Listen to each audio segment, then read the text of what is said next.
বাচ্চাটার অবস্থা খুবই সিরিয়াস। হাত আর পা ফ্র্যাকচার আছে আর পুড়ে যাওয়ার চিহ্ন রয়েছে। বাঁচবে না। কি হয়েছে ওর সাথে? এই মেয়েটি এই বাচ্চাটাকে নিয়ে এখানে এসেছিল ডক্টর, এই জানে। বাচ্চাটার কি হয়েছে? ডাক্তারবাবু, ও সিঁড়ি থেকে নিচে পড়ে গেছিল। সিঁড়িতে আগুন জ্বলছিল নাকি যে বাচ্চাটা এত পুড়ে গেল? এই বাচ্চাটা কে আর তুমি কে হও? ও ও আমার মেয়ে। মেয়ে? তোমার? তুমি ওকে জন্ম দিয়েছো?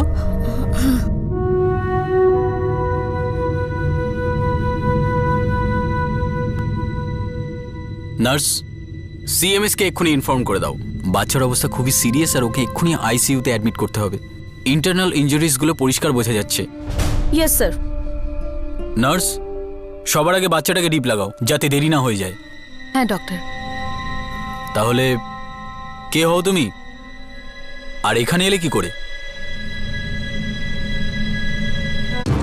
আরে নার্স। হ্যাঁ ডক্টর। ওই মেয়েটা কোথায় গেল? কোন মেয়ে? আরে সেই মেয়েটা যে এখানে দাঁড়িয়ে ছিল, যে এই বাচ্চাটাকে এখানে নিয়ে এসেছে। এক্ষুনি সিকিউরিটিকে ইনফর্ম করো।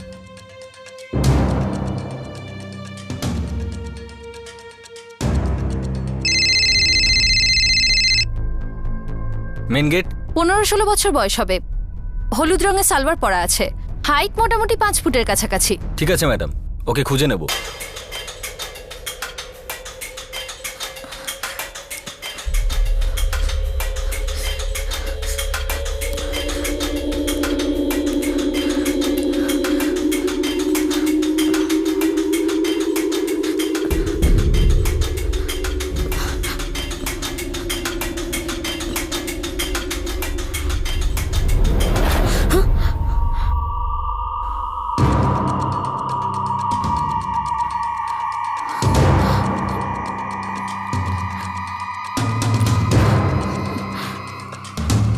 সিং, মেয়েটাকে আমি পেয়ে গেছি। এখানেই আছে আমার সামনে।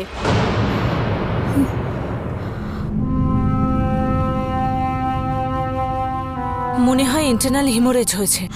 ডক্টর দীপক, শ্বাস নেওয়ার হার অত্যন্ত কম। টু বি ভেরি ফ্র্যাঙ্ক, আমার মনে হয় না যে এই বাচ্চাটা বাঁচবে। আমারও তাই মনে হয়। একটা মিনিটও ওয়েস্ট করা ঠিক হবে না। ওকে এক্ষুনি আইসিইউতে নিয়ে চলো। ভেন্টিলেটরে দিতেই হবে, এর তো শ্বাস আটকে আসছে। এই সিদ্ধান্তটা আমরা কি করে নেব? সিকিউরিটি ওই মেয়েটাকে জিজ্ঞাসাবাদ করছে। আমাদের কাছে একদমই সময় নেই স্যার। আর চান্সও খুব কম। এটা গন কেস স্যার। কিন্তু আমরা এইভাবে বাচ্চাটাকে যেতে দিতে পারি না। আমরা শেষ পর্যন্ত চেষ্টা করব। কিন্তু ডক্টর স্মিতা, আমরা করবোটাই বা কি? ফর্ম্যালিটিস গুলো পুরো হবে কি করে? স্যার, পেশেন্টের ব্যাকগ্রাউন্ড সম্বন্ধে কিছু জানি না। আর যে মেয়েটা ওকে এখানে নিয়ে এসেছে তার সম্বন্ধেও তো কিছু জানি না। আমার মনে হয় না যে আমরা কিছু করতে পারি।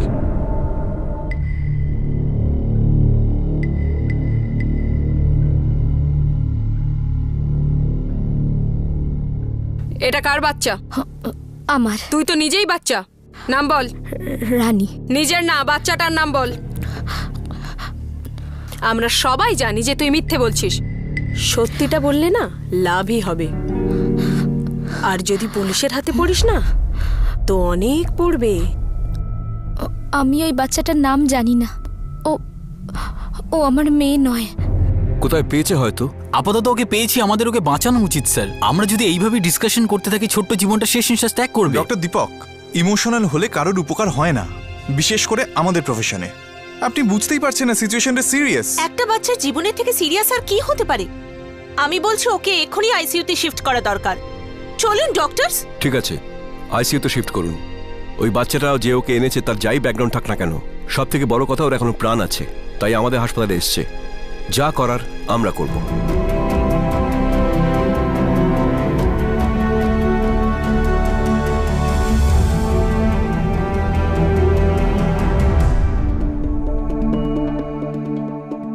পেশেন্টের নাম জানি না, তাহলে এন্ট্রি কি নামে হবে? ডক্টরকে জিজ্ঞেস করে আসি।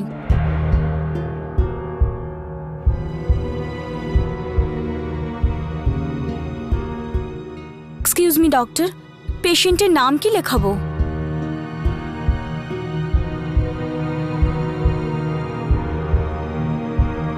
তারা।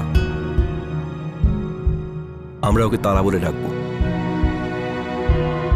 আশা করি আমাদের এই তারাও ওই তারার মতোই উজ্জ্বল হবে আর হাসবেও। 19শে জানুয়ারি 2012 দেশের রাজধানী কড়া শীতের চাদরে মুড়ে ছিল, আর মৃত্যুর আশঙ্কায় ঘেরা 3 বছরের একটা নিষ্পাপ বাচ্চা দিল্লির হাসপাতালে পৌঁছল। এই বাচ্চাটার শরীরে আর শরীরের ভিতরে সাংঘাতিক ক্ষত ছিল, আর বাঁচার আশা প্রায় জিরো। হাসপাতালের ডাক্তাররা এই অনাথ শিশুটার নাম রাখল তারা। মিডিয়ায় কেসটার খবর পেয়ে গেল, আর রাতারাতি বেবি তারা আর তার দুর্দশা সারা দেশের মন ছুঁয়ে ফেলল। সবাই জানতে চাইল যে কে সেই জল্লাদ যে এই বাচ্চাটার এই দুরবস্থা করল। জীবন আর মরণের মাঝখানে দাঁড়িয়ে থাকা এই রহস্যময় বাচ্চাটি কে? যখন একদিকে পুরো ভারতবর্ষ বেবি তারার জীবনের জন্য প্রার্থনা করছিল, তখন অন্যদিকে এই বাচ্চাটার পরিচিতি স্টাবলিশ করার জন্য একটা অনেক বড় অপারেশন লঞ্চ করা হয়। আমরা ওই বাচ্চাটার নাম দিয়েছি তারা, বেবি তারা। ওর কন্ডিশন কেমন আছে স্যার? ওর কন্ডিশন খুব সিরিয়াস ইন্সপেক্টর। হাত আর পা দুটোই ফ্র্যাকচার, আর চেস্টে নিউমোনিয়ার ইনফেকশন পাওয়া গেছে। আর ওই মেয়েটা রানী? ও তো মিথ্যে কথা বলছে ইন্সপেক্টর। আমার তো তারার মা বলে মনেই হয় না। খুব বেশি হলে 15-16 বছর হবে। ওকে ডক্টর, থ্যাংক ইউ। আমি আপনাকে আবার ফোন করব।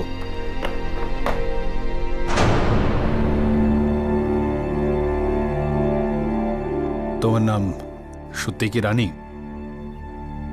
হ্যাঁ সাহেব। তোমার ব্যাপারে হাসপাতাল থেকে আমাদের সবকিছু বলে দিয়েছে। ওই বাচ্চাটার মা তো তুমি নও। এবার চট করে বলে দাও, তুমি বাচ্চাটাকে মেরেছিলে না কি করেছিলে? দেখো রানী, তুমি এখনো বাচ্চা মেয়ে।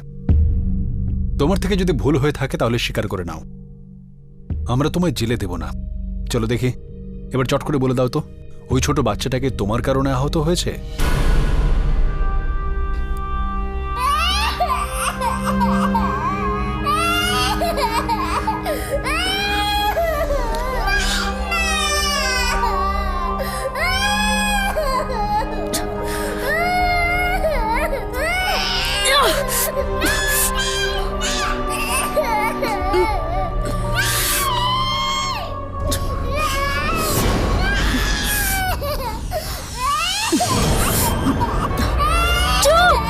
চুপ কর বলছি, চুপ।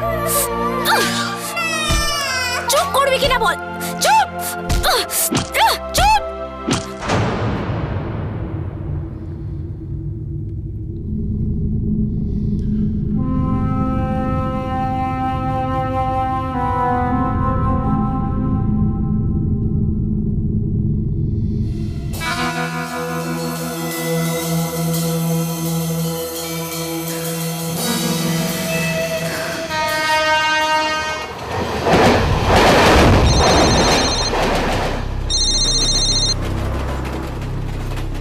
হ্যাঁ বল রানী, কি হয়েছে?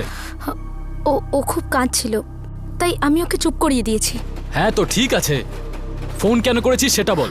এখনো কাঁদছেও না, ও এমনি চুপচাপ পড়ে রয়েছে, ও নড়ছেও না। কি যাতা বলছিস? ওকে মারধর করেছিস নাকি? হ্যাঁ, অল্প। অল্প? সালি, বাচ্চাটা মরে টরে তো যায়নি না? না না, শ্বাস চলছে ওর। দেখ রানী, আমার কথা মন দিয়ে শোন। তুই একটা কাজ কর, ওই বাচ্চাটাকে তাড়াতাড়ি এইমস হাসপাতালে নিয়ে যা। বাচ্চাটাকে ওখানে ছেড়ে ওখান থেকে পালা। ওখানে হাসপাতালের লোকেদের কি বলবো আমি? আরে বলে দিবি তুই ওর মা, তারপর সুযোগ বুঝে ওখান থেকে পালিয়ে যাস। বাকিটা হাসপাতালের লোকজন বুঝে নেবে। নাদিম, আমার খুব ভয় লাগছে। তুই কখন আসছিস? আমার কথা ছাড়, আমি যখন আসার তখন আসবো। বাচ্চাটার কিছু হয়ে গেলে পুরো ফেঁসে যাব, বুঝলি?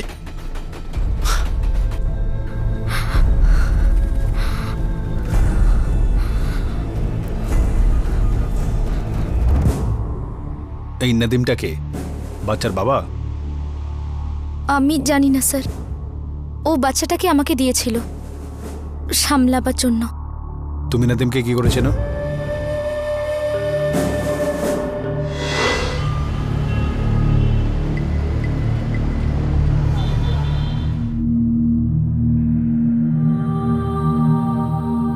দেখ রানী, যদি বেশি নাটক করিস না তুই, তাহলে গরম লোহার শিক দিয়ে তো চামড়া গুটিয়ে দেবো, বুঝেছিস?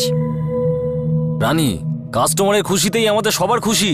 দেখ, তুই যদি হেসে খেলে কাজ করিস তাহলে তোরই মজা লাগবে।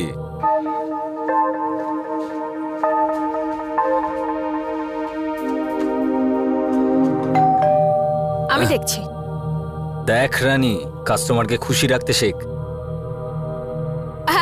আরে আসুন আসুন নাদিম ভাই, আপনাকে ওয়েলকাম। ধন্যবাদ ধন্যবাদ। আসুন। আদাবার্স নাদিম ভাই, আদাবার্স। আদাবার্স, আসুন আসুন। আদাবার্স। নাদিম ভাই, একেবারে কুমারী ফুলঝুরি নাদিম ভাই, এখনো 18 হয়নি। হ্যাঁ, এই ফুলচুরিটা না এখন অবধি মাত্র একটাই দিওয়ালি দেখেছে নাদিম ভাই, তাও পুরোটা নয়। এবার তো ব্যাস আপনিই দেখিয়ে দিন একে চাঁদ তারা। যদি তাই হয় তাহলে চলুন। হ্যাঁ রানী, যা ভিতরে যা। দেখ রানী, পুরো 2 ঘন্টা আছে তোর কাছে, একেবারে মন ভরিয়ে দিস। আর হ্যাঁ, মনে রাখিস নাদিম ভাই যেন এখানে বারবার ফিরে আসেন, বুঝলি? চল না, চল। লজ্জা পাচ্ছিস কেন? কাস্টমার তো টিপস দেয়, উপহার দেয়, তাহলে নাদিম তোমার কাছে বাচ্চাটাকে রাখলো কেন? আসলে আমাদের লাভ হয়ে গেছিল স্যার। তুমি ভালো টালো তো বাসো না আমায়, শুধু মুখেই বলো যাতে ফুর্তি করতে পারো। আচ্ছা ঠিক আছে, বল তোকে কি করে বিশ্বাস করাবো? বিয়ে করে নাও আমাকে। 18 তো হয়ে যায় আগে। আবার মিথ্যে। সত্যি তো এটাই যে তুমি তোমার আগের পক্ষকে ছাড়তেই চাও না। কিন্তু এখন তো তোর সঙ্গে আছি আমার জান। বিয়ে তো অনেক দূরের ব্যাপার, করে নেব বিয়ে। ওই বলে না, যা আছে আজ আছে, এখন আছে, মজা নাও, আনন্দ করো। এই বেবি তারা নাদিমের মেয়ে? আমি জানি না স্যার, ও যখন মুম্বাই যাচ্ছিল বাচ্চাটাকে রেখে গেছিল।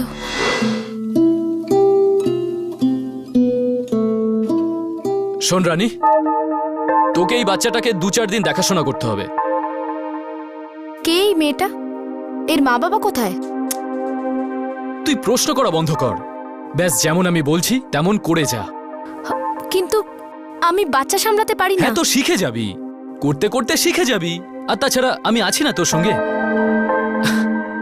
দেখ রানী, আমার কথা মন দিয়ে শোন, তুই এই বাচ্চাটাকে দেখাশোনা কর। আমি তোকে কথা দিচ্ছি, মুম্বাই থেকে ফেরার পরই আমি তোকে বিয়ে করে নেব, আর তারপরে এই বাচ্চাটা আমাদের বাচ্চা হবে। কিন্তু জগৎ সাহেব আর মধু দিদি কোনোদিন এরকম হতে দেবে না। তুই ফিরে যাচ্ছিস না ওখানে। তাহলে আমি যতদিন না মুম্বাই থেকে ফিরছি তুই এখানেই থাকবি, এই হোটেলে। আমি এই হোটেলের পুরো 1 মাসের ভাড়া দিয়ে দিয়েছি। কিন্তু জগৎ সাহেব। আরে ওনাকেও তোর 1 মাসের টাকা আমি দিয়ে দিয়েছি, ও কিচ্ছু বলবে না। নাদিমের ফোন নাম্বার বলো।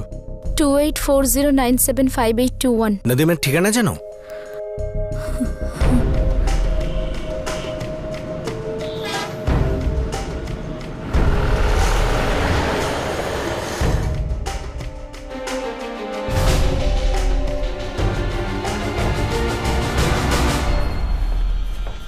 স্যার এটাই, ঘরটাও বন্ধ আছে। মেয়েটা নাদিমের যে নাম্বারটা দিয়েছে সেটাও সুইচ অফ রয়েছে। নাম্বার আর ইনস্ট্রুমেন্ট দুটোই ট্র্যাকিং শুরু করো। স্যার আমি ভাবছি মেয়েটাকে লাইনে নামানো মধু আর জগৎকেও তুলে নি। সঙ্গম বিহারে থাকে, ওরা জানতে পারে যে নাদিম কোথায় আছে। চলো। ঠিক আছে।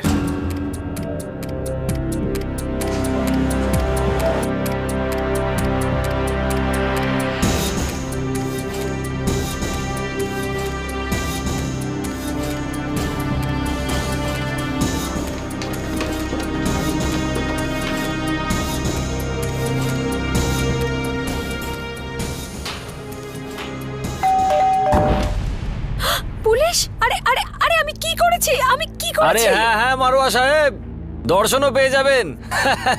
আরে আজকাল তো ডজনের দামে সবকিছু পাওয়া যায়। হ্যাঁ, নাদিম কোথায়? কে নাদিম সাহেব? সাহেব সাহেব, না সাহেব সাহেব সাহেব সাহেব। দালাল, আমার মাথা আগে থেকে গরম হয়ে আছে। আর খারাপ করে দিস না, তাহলে দেওয়ালে মাথা ঠোকে তোর মাথা এখানেই ফাটিয়ে দেব। ইন্সপেক্টর সাহেব, বসুন না, চা শরবত কিছু খান, আমি প্যাকেট তৈরি করছি। ঘুষ দেওয়ার চেষ্টা করছিস তুই? না সাহেব, ওই প্রত্যেক মাসে যেটা যায় সেটাকে তো প্যাকেটই বলে সাহেব, ঘুষ তো বলে না। ওই নিজের মুখটা বন্ধ কর, চুপচাপ দাঁড়িয়ে থাক সোজা। সাহেব সাহেব, আমরা এখানে কোনো ঝামেলা চাই না সাহেব।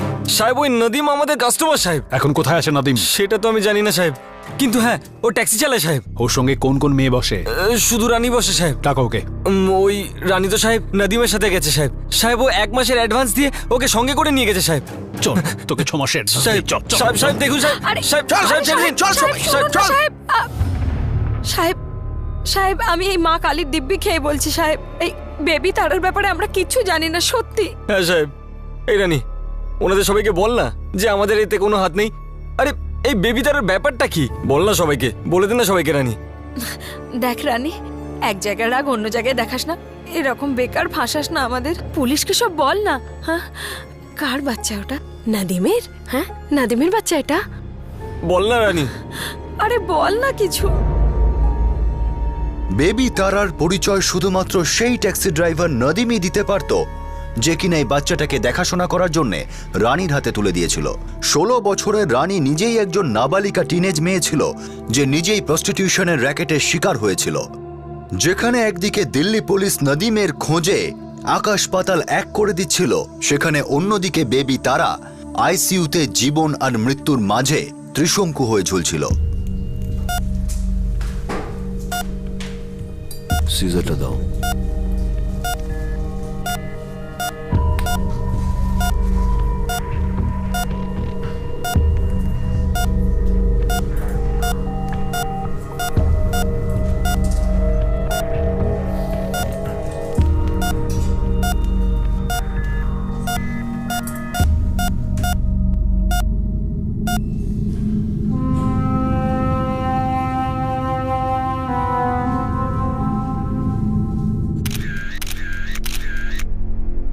বেবি তারার শরীরের অবস্থা এখন খুবই খারাপ। আজ আমরা ওকে আবার অপারেট করেছি।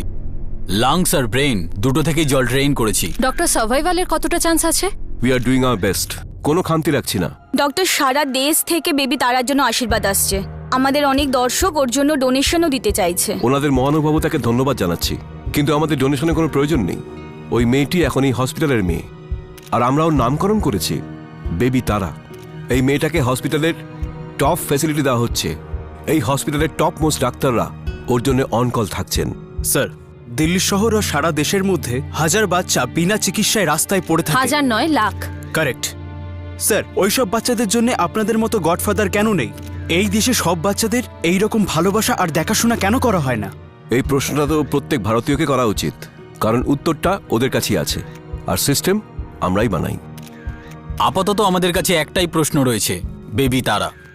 আমরা ওকে যে কোনো উপায়ে বাঁচিয়ে তুলবই। সারা দেশের প্রার্থনা বিফলে যাবে না। ইন্সপেক্টর প্রতাপ, ওই নাদিম যেখানেই থাকুক খুঁজে বের করো।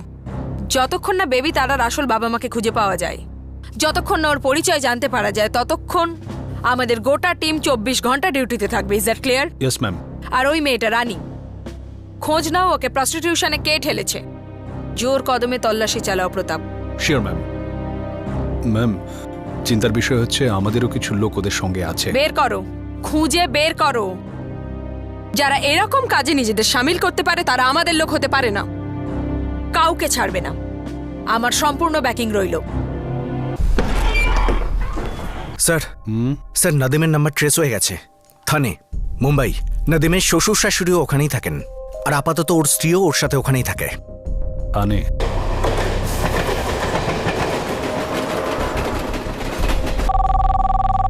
হ্যালো ওয়াকবাবু, নমস্কার। থানার কি খবর? সেই রোজকার ডিউটি, কখনো ভালো কখনো খারাপ। আচ্ছা শুনুন, একটা দরকার আছে। নদীম বলে দিল্লির একটা ছেলে আছে, ও এই সময় আপনার এরিয়াতে আছে। হ্যাঁ, থানেতেই। আমরা বেবি তারার কেসের ব্যাপারে ওকে খুঁজছি। আরে আমি বেবি তারার ব্যাপারটা তো রোজ টিভিতে দেখছি। কি করে দিয়েছে ফুলের মতো বাচ্চাটা? আমাদের এই নদীমের উপরে সন্দেহ আছে। আপনি ওর বাড়িতে রেড করুন, ওকে তুলে নিন। আপনি শুধু অ্যাড্রেসটা বলে দিন প্রতাপ বাবু, টেনে আনবো শালাকে।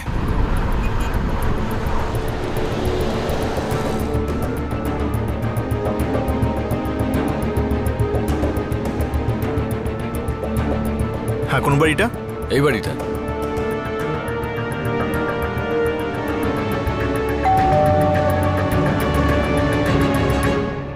নদীম কোথায়? উনি তো আজমির গেছেন। আপনি ওর কে হন? উনি আমার স্বামী স্যার।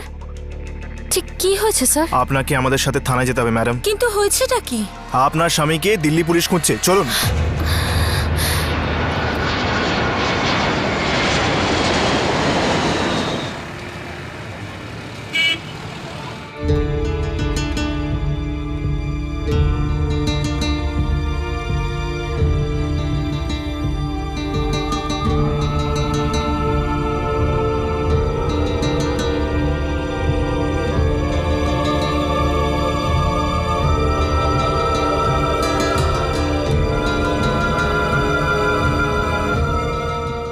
স্যার, আমি এই বাচ্চাটাকে চিনি, খুব ভালো করেই চিনি স্যার।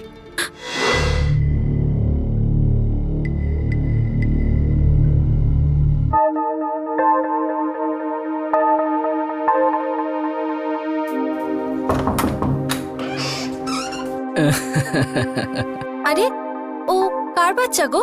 শুধু এটা বুঝে নাও, এই সুন্দর বাচ্চাটা আমাদের। মুমতাজ, এই বাচ্চাটা আমি পেয়েছি। আমি না একে অনাথ আশ্রমে রাখতে যাচ্ছিলাম, কিন্তু বাচ্চাটাকে আমি ভালোবেসে ফেললাম। কিন্তু ওকে তুমি কোথায় পেলে? আরে আমার একজন রেগুলার কাস্টমার আছে, শ্যাম। ও সকালে আমার থেকে গাড়ি চাইলো, বললো যে অনাথ আশ্রমে যেতে হবে এই বাচ্চাটাকে ছাড়তে। আমি বললাম ঠিক আছে, ছেড়ে দেব। রাস্তায় মনে হলো যে এই বাচ্চাটা আমাদের বাচ্চা হবে, তোমার কোলে বড় হবে। খুব মিষ্টি বাচ্চা গো। কিন্তু এটা বেআইনি হবে না তো? পুলিশ টুলিশ আসবে না তো? আরে বাবা মুমতাজ, আজকাল কেউ কারোর খবর রাখে না, বুঝলে? আর তাছাড়াও এই বাচ্চাটা অনাথ, এর কেউ নেই। আমরা যদি একে আপন করে নেই তাহলে সেটা না দোষের না অপরাধের। আয় সোনা, চলে আয়। মুমতাজ, আমাদের ছেলে ইসমাইল, ওর শরীর দিন দিন খারাপ হয়ে যাচ্ছে, বুঝতে পারছো না তো? আল্লাহর দোহাই, এটা বলো না যে ওর কিছু হয়ে যাবে বলে তুমি ওকে নিয়ে এসেছো। না না, আমি তো শুধু আমাদের ইসমাইলের জন্য একটা ছোট বোন এনেছি।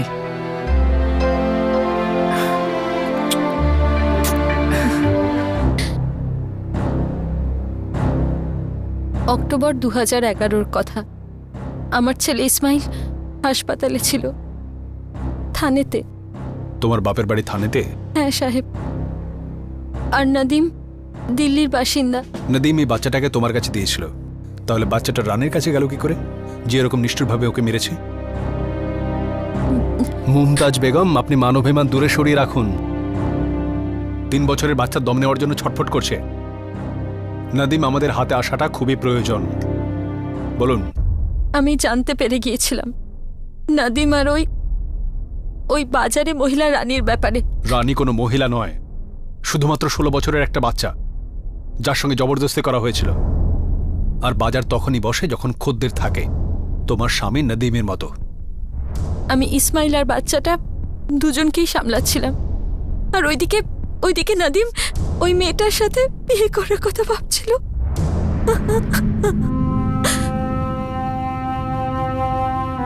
তুমি আমায় শুধু শুধুই সন্দেহ করছো মুমতাজ। ওপরওয়ালা দিব্যি, আমি এরকম কোনো ভুল করিনি। আরে নির্লজ্জ, আল্লাহর মিথ্যে কসম তো খেও না। আমি নিজে তোমায় দেখেছি ওই বেহায়াটার সাথে ট্যাক্সিতে ঘুরে বেড়াতে। তোমরা তোমাদের অলক্ষণে মুখ আমায় দেখে লুকোচ্ছিলে। মুমতাজ, ওটা আমি ছিলাম না, তোমার কোথাও ভুল হয়েছে। চুপ করো, তোমরা দুজনেই ছিলে। আর এই বাচ্চাটা, একে তোমায় কোনো শ্যামট্যাম অনাথ আশ্রমে রাখার জন্য মোটেও দেয়নি। এই বাচ্চাটাকে তোমরা দুজনেই জন্ম দিয়েছো, যাকে তোমরা আমার গলায় ঝুলিয়ে দিয়েছো। এটা তো একেবারে মিথ্যে মুমতাজ, একদম সত্যি নয়। আমার জানার দরকার নেই যে কি সত্যি আর কি মিথ্যে। তুমি এক্ষুনি এই বাচ্চাটাকে নিয়ে যাও, আমি ওর মুখটাও দেখতে চাই না। শুনেছো তুমি? শুনতে পেলে আমি কি বললাম? তুমি যদি এখান থেকে ওকে না নিয়ে যাও তাহলে আমি ওকে সোজা পুলিশের হাতে তুলে দেবো। আমি তোমার আর রানীর বিরুদ্ধে অভিযোগও লেখাবো, মৌলভী সাহেবকেও ডাকবো, পুরো এলাকাতে ঢাক পিটিয়ে বেড়াবো, তোমরা সব গ্রেপ্তার হয়ে যাবে, বুঝেছো?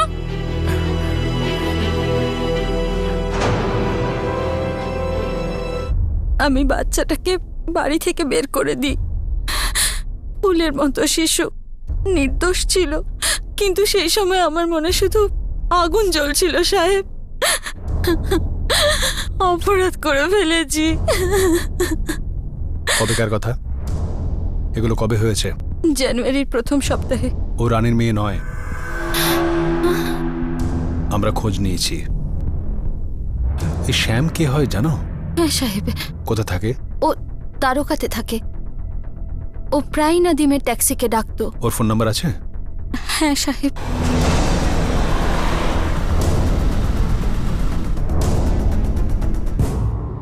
স্যার, শ্যামের নাম্বার সুইচ অফ।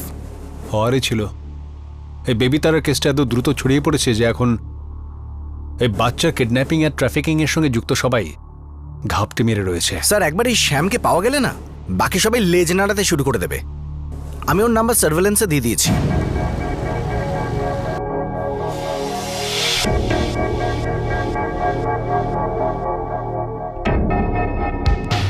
স্যার, এটা ওদিকে দেখো, পেছনে দেখো।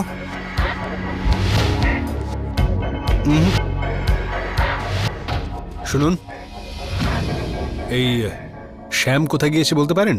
ঠিক জানি না সাহেব, কিন্তু যেই দিন ওই বেবি তারার ব্যাপারটা নিউজে দেখিয়েছিল না, সেই দিন আমি শ্যাম আর ওর স্ত্রী নিশাকে বাড়ি থেকে হড়বড় করে বেরিয়ে যেতে দেখেছিলাম। কেন? এই দুজনের সঙ্গে বেবি তারার কিসের সম্পর্ক ছিল? সেটা তো বলতে পারবো না, কিন্তু এটা বলতে পারি আমি একদিন একটা লোককে আসতে দেখেছিলাম। সে ওই বাচ্চাটাকে নিয়ে যায়, আর সেই বাচ্চাটা হুবহু বেবি তারার জেরক্স কপি ছিল স্যার। তাই? আর শ্যাম বারবার বলছিল যে বাচ্চাটাকে সামলে রাখিস, ওর খেয়াল রাখিস। আরে বাহ, এই বাচ্চাটা তো খুব মিষ্টি। দিন শ্যামদা, আয় বাবা আয়।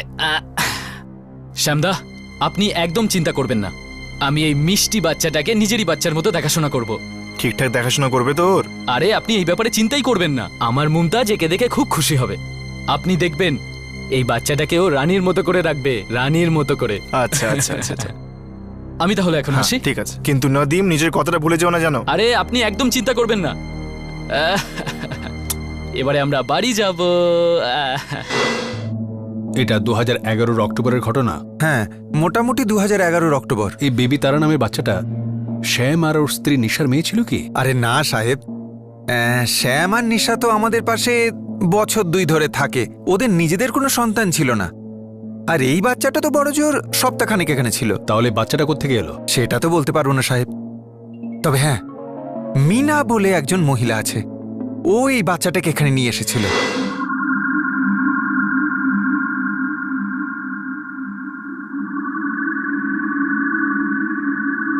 শর্মা, এই কেসটা তো একটা চক্রবুহের মতো হয়ে গিয়েছে। যত ভেতরে যাচ্ছি তত জট পাকাচ্ছে, কিন্তু এখনো পর্যন্ত বেবি তার মা বাবার কোনো খবর নেই। স্যার, রিলে ম্যাচের মতো বাচ্চাটাকে এক হাত থেকে অন্য হাতে পাচার করা হয়েছে।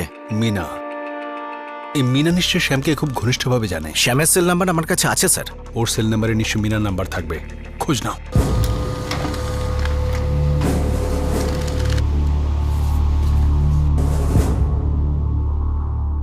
এই সব নাম্বারে ফোন করো, কিন্তু যেন বুঝতে না পারে কলগুলো পুলিশের। শর্মা, আমার যে কোনো পরিস্থিতিতে মিনার খোঁজ চাই। Yes sir.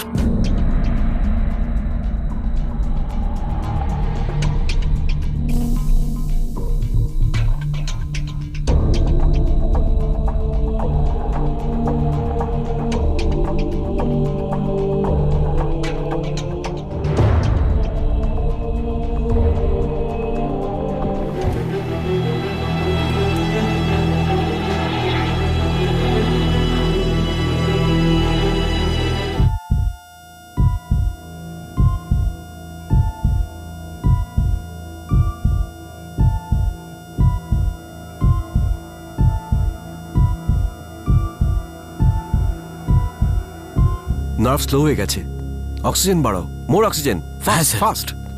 Sister, sister. হ্যাঁ ম্যাডাম। একটা ডোজ রেডি রাখো আর 2টো stand by. Quick. Double dose দাও দীপক, আমাদের চান্সটা নিতেই হবে, তাড়াতাড়ি করো।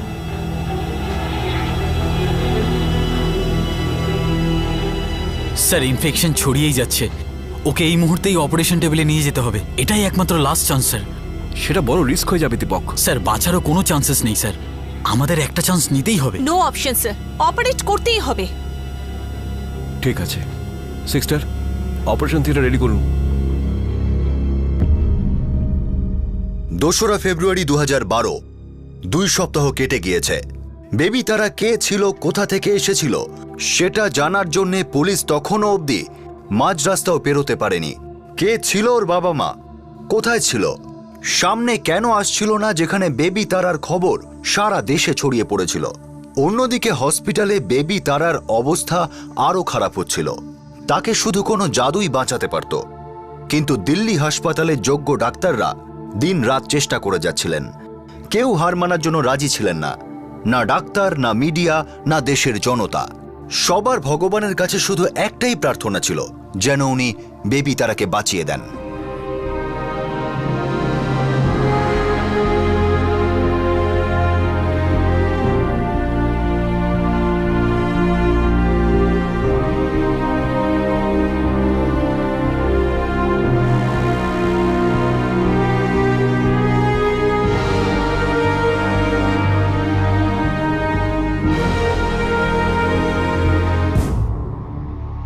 হ্যালো, মীনা দেবী বলছেন? হ্যাঁ বলছি, কে বলছেন? মীনা দেবী, আমি আইকনিক কোম্পানি থেকে বলছি। আপনার নাম্বার লাকি ড্রয়ের জন্য সিলেক্ট হয়েছে। কিসের লাকি ড্র? টেলিফোন কোম্পানি থেকে আপনার নাম্বার পেয়েছি, সেই নাম্বারগুলি লাকি ড্র করাতে আপনার নাম্বার সিলেক্ট হয়েছে। চটপট বলো যে আমার কি লাভ আছে? আরে আপনি 5,000 টাকার পুরস্কার জিতেছেন মীনা দেবী। 5,000 টাকা? আরে কোন খুশিতে 5,000-এর পুরস্কার জিতেছি? কারণ আপনি লাকি, তাই আপনি শুধু আপনার ঠিকানাটা দিয়ে দিন, কালকে আমাদের এক্সিকিউটিভ আপনার কাছে এসে আপনার লাকি ড্রয়ের চেকটা দিয়ে দেবে। হ্যাঁ, আপনাকে একটা আইডেন্টিটি প্রুফ দেখাতে হবে, voter ID, passport, pan card, এরকম কিছু একটা। হ্যাঁ, ওগুলো আমার কাছে রয়েছে। তো হয়ে গেল। শুভেচ্ছা। তাহলে ঠিকানাটা দিচ্ছেন তো? হ্যাঁ হ্যাঁ, লিখে নাও লিখে নাও।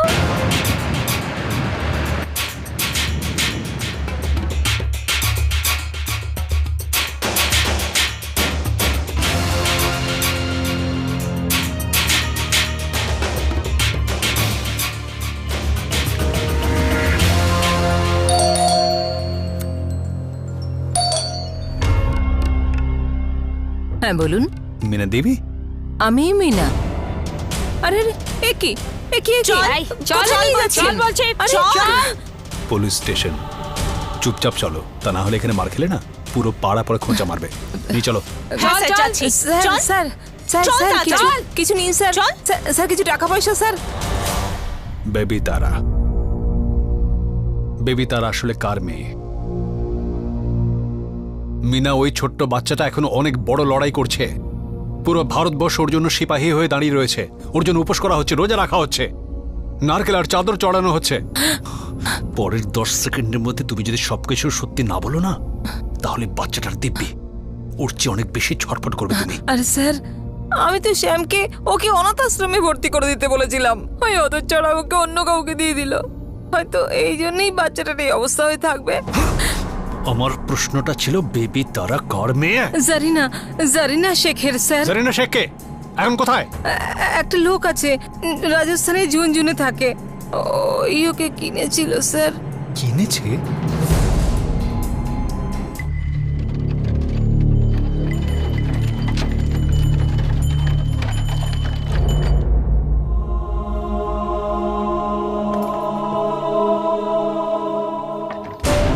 जरीना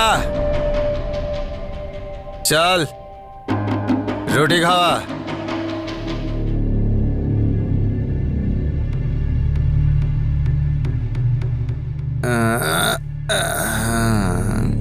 এই তো জীবন, যাক না যেদিকে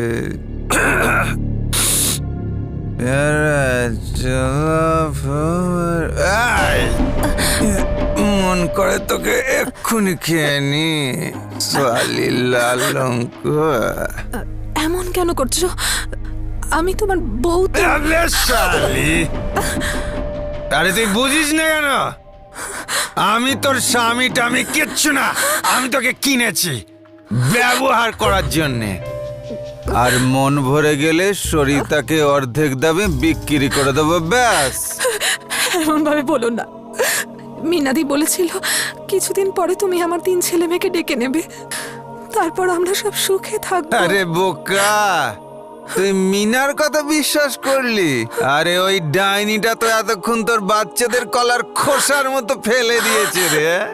ভুলে যা ওদের। নিজেরটা ভাব, নিজের। আর হ্যাঁ, চট করে আমার বিছানা বানা, আমার মন আনচান করছে, বুঝলি? যা।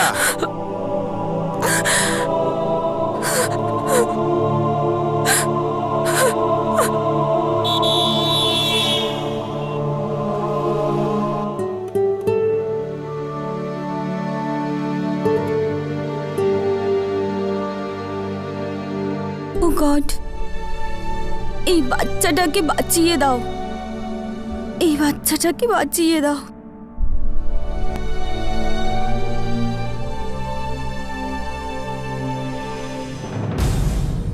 রাজস্থানের ঝুনঝুনিতে বেবি তারার মা জরিনা কোথায় থাকে মিনা? আমি জানি না স্যার। আমি ওকে ওখানকার এক মহিলা সরিতাকে বেঁচে দিয়েছিলাম। সরিতার মোবাইল নাম্বার দাও, ঠিকানা বলো। তোমার চুপ করে থাকা প্রত্যেকটা সেকেন্ড হচ্ছে বেবি তারার জীবনের এক একটা সেকেন্ড। তোমার বাঁচার তো কোনো আশা নেই, কিন্তু বাচ্চাটা তো বাঁচতে পারে। শিগগির বলো। স্যার আমি জবে থেকে টিভিতে বাচ্চাটার খবর দেখছি, আমি সরিতাকে ফোনের পর ফোন করছি, কিন্তু ওর ফোন লাগছে না স্যার। আমি দিব্যি করে বলছি স্যার, আমি ওই বাচ্চাটার সাথে জারিনা দেখা করাতে চাই স্যার। সরিতা জারিনাকে কার কাছে বেঁচেছিল? একজন কিশোরীলাল বলে কেউ স্যার। ঝুনঝুনুর পুলিশকে এক্ষুনি কন্ট্যাক্ট করো। বেবি তারার মা জারিনা শেখকে পাওয়াটা খুবই জরুরি। Yes sir. Quick. Hello PI Tomar, Jhunjhunu police থানা। পবন স্যার, দিল্লির বসন্তকুঞ্জ পুলিশ স্টেশন থেকে পিএসআই শর্মা বলছি। শর্মা বাবু নমস্কার, বলুন। স্যার, আপনি আমাদের দিল্লিতে হওয়া বেবি তারা কেসের কথাটা শুনেছেন নিশ্চয়ই? হ্যাঁ অবশ্যই শুনেছি। সত্যি কথা বলতে কি শর্মা বাবু, টিভিতে মেয়েটার ছবি দেখলে না বুকটা ফেটে যায়। আপনারা খুব ভালো কাজ করছেন, এই মিডিয়াওয়ালা তো যা খুশি বলে। অসংখ্য ধন্যবাদ স্যার। ওই বাচ্চাটার আসল মায়ের খোঁজ পাওয়া গেছে। ওনার নাম জারিনা শেখ। দিল্লির একটা ট্রাফিকিং চক্র ওকে ঝুনঝুনুর একজন লোককে বেঁচে দিয়েছে। কি বলছেন কি? লোকটাকে এখনই ধরে আনছি শালাকে। কোনো সলিড লিড তো পাইনি, শুধু জানা গেছে ওই লোকটার নাম কিশোরীলাল। আমরা শিগগিরই তদন্ত শুরু করছি আর আপনাকে খবর দিচ্ছি। Thank you sir. বলুন স্যার। রাঠোর, মানুষ রূপী একটা শয়তানকে খুঁজতে হবে আমাদের। আচ্ছা স্যার, না আমার ঠিকানা? নামটাই জানি, তবে হতেও পারে সেটা ভুল। কিশোরীলাল, ওর কবজায় একজন মহিলা আছে, Zarina Sheikh. For more updates, subscribe to our channel, click the show links and enjoy watching the videos.